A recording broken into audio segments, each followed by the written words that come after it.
The wind across the Eurasian steppe does not whisper, it screams. For centuries, this wind carried the scent of crushed wormwood, the heavy smoke of burning cities, and the terrified cries of empires that believed they were untouchable. When we think of the Mongol Empire, our minds immediately go to maps painted in blood. We think of Genghis Khan, the thundering horse archers, the pyramids of skulls, and the sheer military genius that conquered the known world from the Pacific Ocean to the gates of Vienna. We glorify the conquerors because history loves a winner. We marvel at their tactics, their speed, and their ruthlessness. But history has a nasty habit of silencing the voices of those who were dragged behind the horses, specifically the women. And not just any women, but the daughters of kings, the wives of sultans, the princesses who were raised in silk and perfume, only to end their days in the dust and grime of a mobile war camp. For a captured princess in the 13th century, death was often the mercy they prayed for. But the Mongols had other uses for royal blood.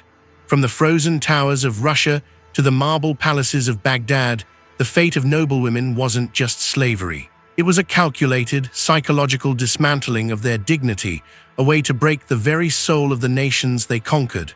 What happened to them wasn't just war, it was erasure. It was a systematic stripping away of identity, faith, and humanity until nothing remained but a shell.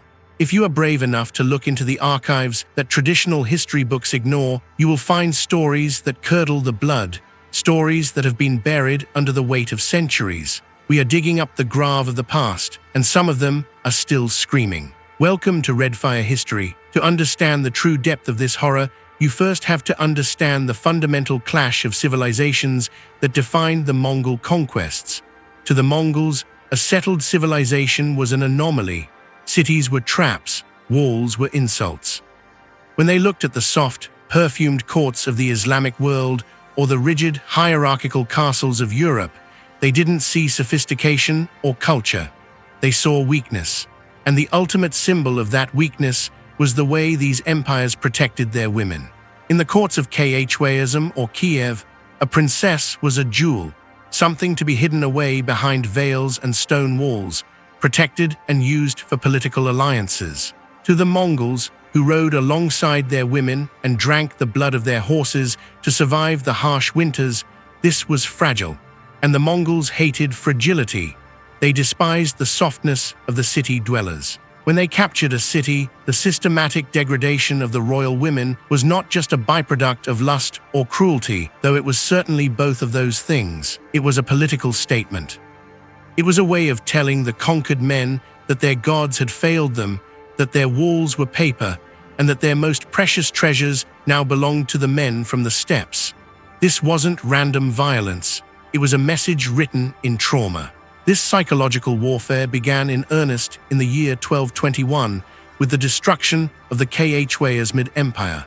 The Khwaism Shah had made the fatal mistake of insulting Genghis Khan, killing his ambassadors, and shaving the beards of his envoys. The retaliation was not a war, it was an extermination. But while the men were slaughtered in the millions, the royal women faced a specific, tailored humiliation that is often left out of the glorious retelling of Mongol victories. Turkan Khatun was one of the most powerful women in the Islamic world at the time. She was the Queen Mother, a woman who commanded armies and ruled from the shadows with an iron fist. She was known as the Empress of the World, a woman whose gaze could end a man's life. She possessed a court of her own, distinct from the sultans, and her seal was law. When the Mongol armies swept through her lands like a plague of locusts, she fled to a fortress in the mountains of Ilil, believing the altitude and the sheer stone would protect her. She took with her the treasury, the royal jewels, and the entire female line of the dynasty. She believed she could outlast the storm. She was wrong. The Mongols simply waited. They starved the fortress out, cutting off the water supply, and when the cisterns ran dry and the lips of the children cracked from thirst, the most powerful woman in the East was forced to open the gates. Historical chronicles from the Persian historian Juvini tell us that after the fortress fell, the Mongols didn't kill the royal family immediately. That would have been too easy. It would have been too quick. Instead, they took the Queen Mother, her daughters, and the wives of the Sultan, and they stripped them of their royal garments. Imagine the scene. The biting cold of the mountain air, the smell of unwashed bodies and horse sweat, the rough hands of soldiers tearing away silk and gold thread that had been woven by masters. These were women whose faces had never been seen by common men, women who lived behind veils and lattice screens. Now, they were forced to march shirtless, barefoot, and in rags through the burning wreckage of their own cities. They were paraded like livestock before the very people they once ruled. The psychological impact of this cannot be overstated. To the common people watching from the ruins, seeing their queen mother reduced to a half-naked beggar was the final signal that their world had ended. But the true horror came at the banquet. Genghis Khan ordered the royal women to be distributed among his generals not as wives, but as camp servants. The daughters of the Sultan, princesses of the highest blood, were forced to wait on the Mongol warlords. Picture the scene inside the Great Jur, the Mongol tent. The air is thick with the smoke of roasting meat and the sour smell of fermented mare's milk. The generals are drunk, laughing, boasting of the men they butchered that day. And pouring their wine, keeping their eyes fixed on the floor, are the princesses of Khwaism. They were forced to sing songs of lamentation for their lost kingdom while the Mongols laughed. It was a torture designed to prove a point. Your dynasty is dead. Your bloodline is ours. Turkan Khatun, the woman who once signed death warrants with a wave of her hand, died in poverty in the depths of Mongolia, a forgotten servant in a foreign land. The empire she helped build was dust, and she was forced to outlive it, serving the men who destroyed it. Sometimes, however, the fear of what the Mongols would do was enough to drive princesses to acts of unspeakable desperation. We travel now to the snowy principalities of Rus in the year 1237. The Golden Horde, led by Batu Khan, the grandson of Genghis, was sweeping through the forests like a wildfire. The Russian princes, divided and squabbling amongst themselves, were unprepared for the disciplined terror that was coming for them. The first city to face the full brunt of the invasion was Ryazan. The Prince of Ryazan, desperate to save his people, sent his son, Fyodor, to negotiate with the Khan. Fyodor went with gifts, with gold, with horses, hoping to buy peace, but Batu Khan didn't want gold. He had heard rumors of the prince's wife, the Princess Eupraxia. She was said to be the most beautiful woman in Rus, a woman of striking grace and piety. Batu Khan, sitting on his throne of furs, looked at Prince Fyodor and made a demand that froze the blood in the young prince's veins. He said, "Give me your wife to serve my bed." It was a test of submission. To give up his wife was to give up his manhood and his honor. Fyodor refused, laughing in the Khan's face with a bravery that was as foolish as it was noble. He was slaughtered instantly, his body hacked apart and left for the wolves on the frozen steppe. The Mongols did not tolerate defiance, and the price for it was always blood. News of his death reached the city of Ryazan before the army did. Princess Eupraxia was standing in the high tower of the citadel, holding her infant son, Ivan. She looked out at the horizon. It was winter, and the snow was white and endless, but on the edge of that white world, she saw the darkness. She saw the smoke rising from the villages. She saw the dust cloud of 10,000 horses. She heard the distant, rhythmic beating of the war drums. She knew what happened to women in Mongol captivity. The stories had traveled ahead of the horde. She knew about the mass rapes that lasted for days. She knew about the forced marches where women who stumbled were whipped until they rose or died. She knew about the slavery that awaited her, the life of a concubine in a felt tent, bearing the children of her husband's murderers. In a final act of horrific love, she didn't run. She didn't hide in the crypts of the church. She climbed onto the window ledge of the high tower, clutching her baby tight to her chest, whispering a final prayer into the freezing wind. She threw herself from the tower. The chronicles say she smashed herself to pieces on the stones below. It was a grim suicide, a shattered pile of royal velvet and blood in the snow.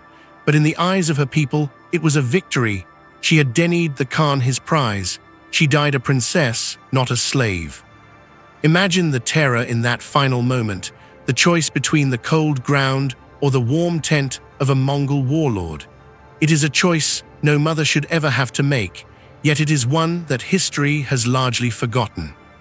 Her body became a symbol of resistance, a tragic monument to the cost of freedom.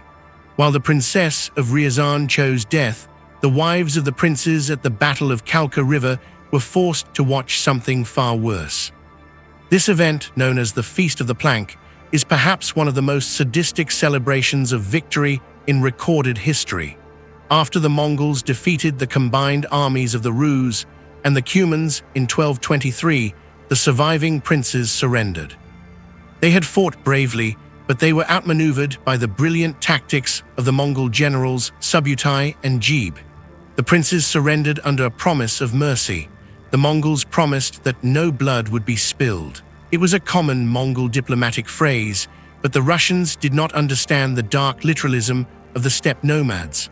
To a Mongol, spilling royal blood on the earth offended the sky god Tengri, so they found a way to kill without a drop hitting the soil. The Mongols kept their word. They didn't spill a drop of royal blood. Instead, they bound the princes, husbands, fathers, brothers, and laid them down in a ditch. They packed them in tight, side by side, screaming and struggling. Then they built a heavy wooden platform on top of the living men. It was a makeshift floor constructed of heavy timber planks. The Mongol generals, led by Subutai, held their victory feast on this platform. As they ate, drank, and danced, the heavy wooden planks pressed down. Below them, the princes were slowly crushed to death. Their bones snapped, their lungs collapsed, their screams were muffled by the wood and the stomping of boots above. But here is the part history forgets, the part that makes this truly a nightmare. Who was watching? The women. The camp followers, the wives who had traveled with the army, and the Cuman princesses were often kept as spectators to these events before being claimed as prizes. They were forced to stand in silence at the edge of the camp, guarded by soldiers with drawn sabers. They had to listen to the crunch of their husbands' ribcages. They had to hear the muffled cries for help turn into gasps for air, and finally into silence. They knew that as soon as the screaming stopped, their own nightmare would begin. When the feast ended, the silence of the dead men was replaced by the weeping of the women. They were dragged off into the darkness of the steppe, carrying the memory of that sound, the sound of a feast held on the bodies of the men they loved for the rest of their lives. This was the Mongol way, total dominance. They did not just want to defeat you, they wanted to haunt you. They wanted to ensure that if you survived, you would be so broken by the memory of the trauma that you would never raise a sword against them again. The Cuman princesses, women of the plains themselves, were assimilated into the Mongol tribes, their identities dissolved like salt in water. We often speak of the Mongol yoke over Russia as a time of taxes and political oppression, but the heaviest tax was paid in flesh. For over 2 centuries, Russian princes were forced to visit the Golden Horde to beg for their crowns, the Yarlik, and often, to ensure their loyalty, they had to give up their daughters. This wasn't a marriage alliance in the European sense, where a queen rules beside a king and maintains her religion and her name. This was hostage-taking. This was the living tribute. Dozens of Rurikid princesses were sent into the horde. Women like Agatha, daughter of Prince Constantin, or Theodora of Rostov, once they entered the tents of the Khans, they vanished from Russian records. They were forced to convert to the Mongol faith, and later to Islam when the horde converted. They were forced to adopt Mongol dress, to learn the language of the conqueror, to forget the songs of their childhood. They lived in mobile cities of felt and leather, moving with the seasons, thousands of miles from the forests they knew. They bore children who would grow up to burn the very cities their mothers were born in. This is the horror of the living tribute. It wasn't immediate death. It was the slow, agonizing death of identity. Imagine being a princess of Rostov, raised in the Orthodox faith, taught to read and embroider, and then being handed over to a warlord who smells of blood and horses. You are taken to a land where there are no walls, only endless horizon. You look into the eyes of your son, and see the face of the man who burned your father's home. You hear him speak a language you hate. You are a ghost in your own life, floating on the sea of grass, unmourned and unremembered. History does not record their thoughts. We have no diaries from the women of the Horde. We only have the silence where their names should be in the family trees, the blank branches that signify a woman who was given away and never spoken of again. Their existence became a footnote, a bargaining chip in the grand game of empire. They were the glue that held the piece together, but the cost was their entire self. They faded into the vastness of the Asian steppe, their prayers to Christian saints replaced by the call of the shaman and later the muezzin. It is a lonely, quiet tragedy that played out over generations, a sorrow passed down from mother to daughter in the darkness of the felt tents. But perhaps the most grandiose and tragic display of Mongol cruelty toward royal women occurred in the heart of the Islamic world, at the fall of Baghdad in 1258. Baghdad was the center of the world. It was the jewel of Islam, a city of scholars, poets, libraries, and unimaginable wealth.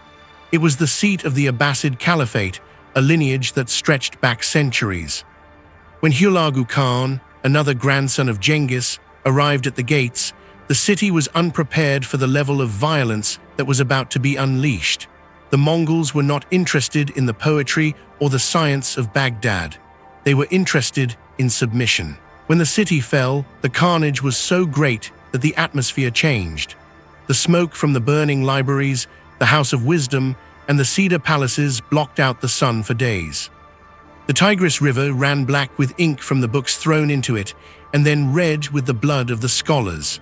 The Caliph, Al-Mustasim, was rolled in a carpet and trampled to death by horses. Again, the Mongols adhered to their superstition of not spilling royal blood on the ground, so they crushed him inside a rug. But the fate of his harem and his daughters was far more public and far less ritualistic. The Mongols dragged the women of the Caliph's household out of the palace. These were women who had lived their entire lives in the secluded luxury of the harem, unseen by any man except the Caliph and his eunuchs. They were soft, sheltered, and entirely unprepared for the world outside the palace walls. They had worn only the finest silks, eaten the most delicate foods, and bathed in rosewater.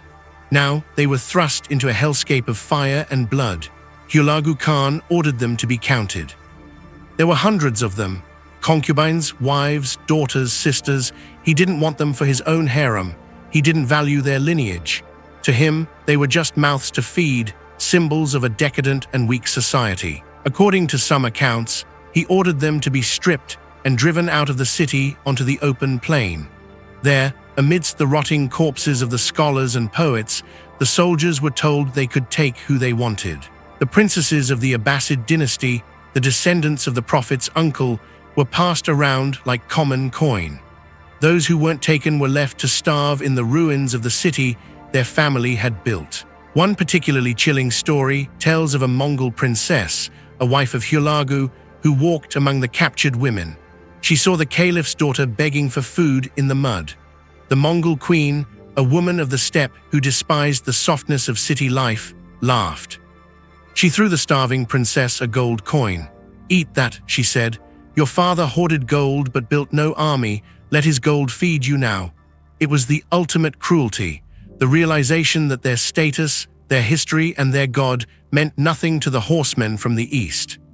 The caliph's daughter died with gold in her hand and hunger in her belly, a stark symbol of the total collapse of the old world order. The irony was sharp and bitter. The gold that had defined her family's power was now a useless mockery in the face of raw, brutal force. History is written by the victors. The Mongols wrote their history in the size of their empire and the terror of their name. They wrote it in the laws of the Yasa and the trade routes of the Silk Road. But the history of the defeated is written in silence. It is written in the diary entries that end abruptly, in the family trees with blank branches, in the shattered bones found beneath the ruins of Ryazan and Kiev, in the DNA of the people of Eurasia, which tells a story of conquest and force. The Mongols were efficient, they were brilliant, but they were also the architects of a specific kind of female suffering that has few parallels in history. They turned princesses into slaves and queens into beggars, dismantling the social hierarchies of the world and replacing them with the law of the sword. The women we spoke of today, Turkan Khatun, Eupraxia, the nameless daughters of Baghdad, they didn't just lose their lives, they lost their stories. They were the collateral damage of the greatest war machine the world has ever seen. They were the victims of a clash of civilizations, where the settled world of walls and lineage collided with the nomadic world of meritocracy and brutality. The Mongols didn't just kill them, they obliterated the very idea of what it meant to be a princess. They took the symbols of the highest luxury and dragged them through the deepest mud. Their fates serve as a reminder that in the face of total war, status and wealth are no shield against the horrors of human cruelty. But here, on Redfire History, we remember. We drag the truth back into the light, no matter how grim it is. We piece together the fragments of pottery and the lines of ancient text to reconstruct the final moments of those who were erased. We give voice to the silence. If this video chilled you, if you felt the cold wind of the steppe on your neck, if you could hear the screams beneath the wooden planks, then we have done our job. History is not just the story of the winners, it is the story of the cost of winning. Leave a comment below. Tell us, which fate would you have chosen?